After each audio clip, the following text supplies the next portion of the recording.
Start record. Okay, today I want to talk about preserving the grace, some general aspects. Spirituality is about two aspects. The first aspect, how to generate grace, and the second one, how to preserve what was previously generated. The grace previously generated. This is a very useful definition in order to understand the two major components of spirituality. The grace, how to produce grace and how to protect it, how to preserve it in the face of all kinds of interferences. In this presentation, I will put some ideas about how to protect the created grace in the spiritual process.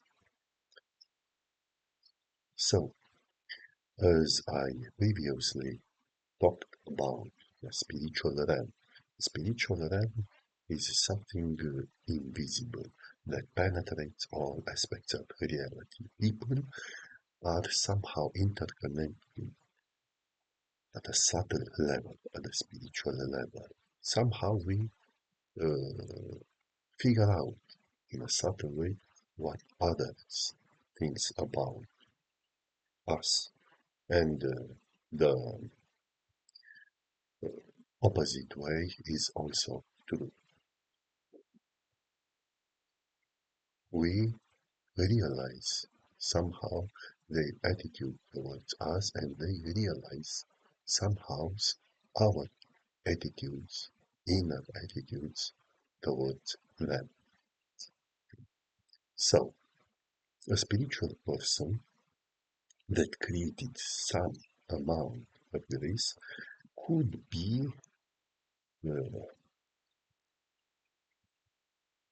be likened with a besieged castle.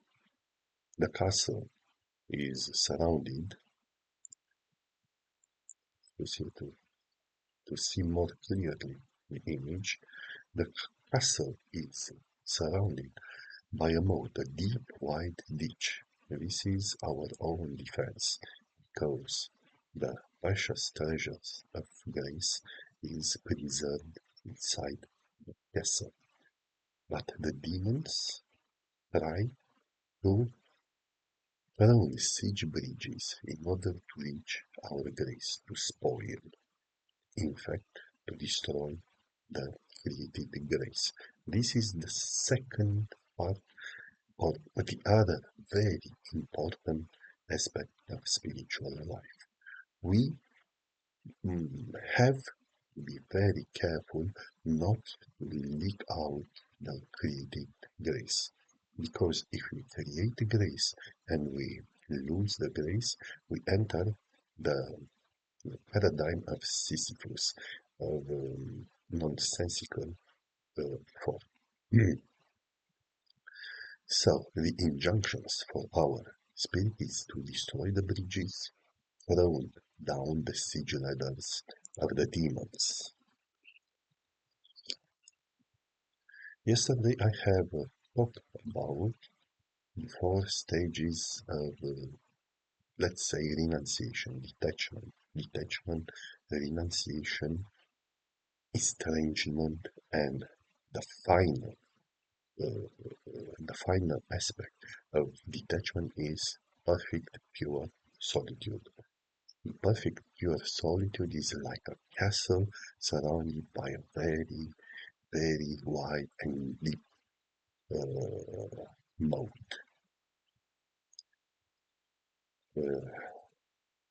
Perfect solitude uh, keep all the demons away, and the grace could flourish inside us, could be cultivated and flourish inside the spirit.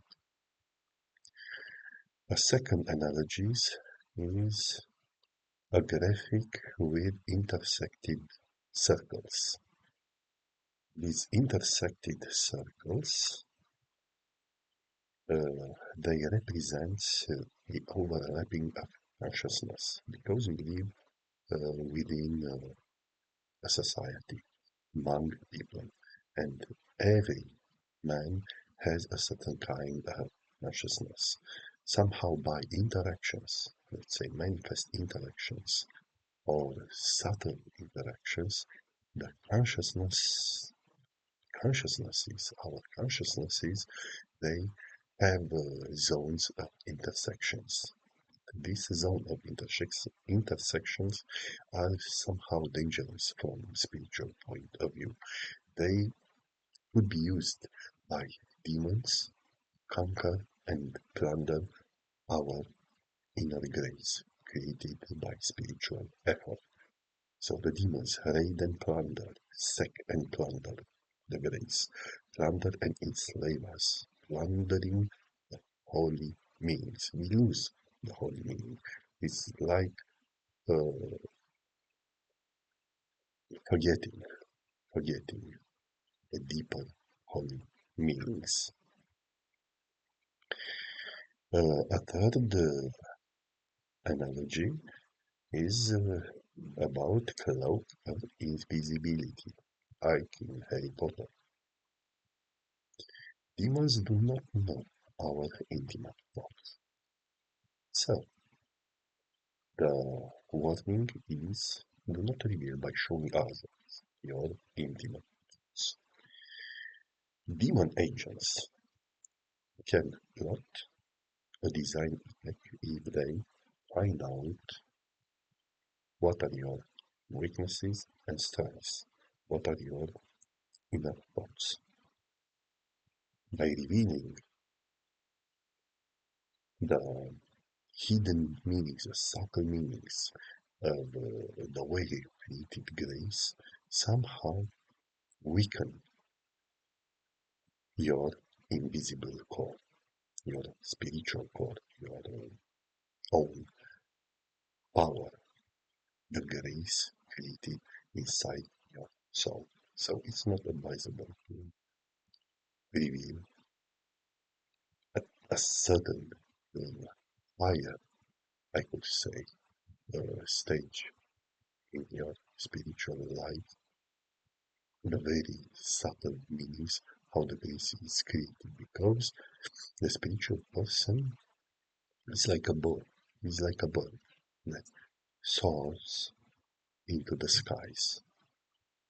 As far the bird is from the earth, the bird cannot be so easily understood by the earthly man. So here is the analogy of wearing of an invisibility of discretion. So the spiritual advice in this case is to keep a low profile. Means do not raise your head too much so you won't get hit. Keep your head down, not to be hit by your enemies, the invisible enemies in this case. So, the second topic, major topic of this presentation, I will talk about agents of demons. I have made here a difference between man and animals. Men are a fertile ground for demons because demons are intelligible thoughts but corrupted thoughts.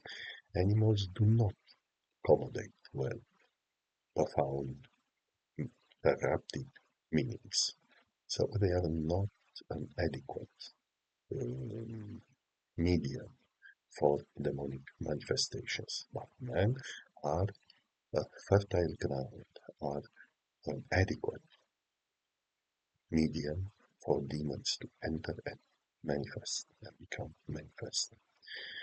Uh, so here I just want to remember the rebuke of the Jesus on Peter. Get behind me, Satan, back off, step aside, step away. for you are not setting your mind in the things of God, but on the things of man. So the demons can very effectively work through people. So the advice here is to be very attentive to any interactions. In the previous presentations I have said that we must not try to construct relations. Be very, very careful with this. Do not put with your hand, let's say, the bridges that demons can come and conquer your spiritual castle. So material world could be likened with a madhouse. Yes, madhouse. I have already made this short review about detachment, renunciation, estrangement, and solitude, the four phases in which we isolate somehow and create the correct premise to preserve the creative grace by prayer and contemplation. So people are ensnared in the materialistic thoughts. Materialistic thought, I mean here people that are not in these very powerful fields of attractions, anger, fears. I call it madness and materiality. Materiality. Let's see, speak. Materiality. Materiality. They are like deadman zombies. I am the deadman zombies when I am caught into this vortex created by attractions, anger, and fears. So, the warning here, the advice here is like get out of the madhouse, get out of Sin City. Do not be like wife of Lot that looked back and transformed into a pillar solid. Thank you.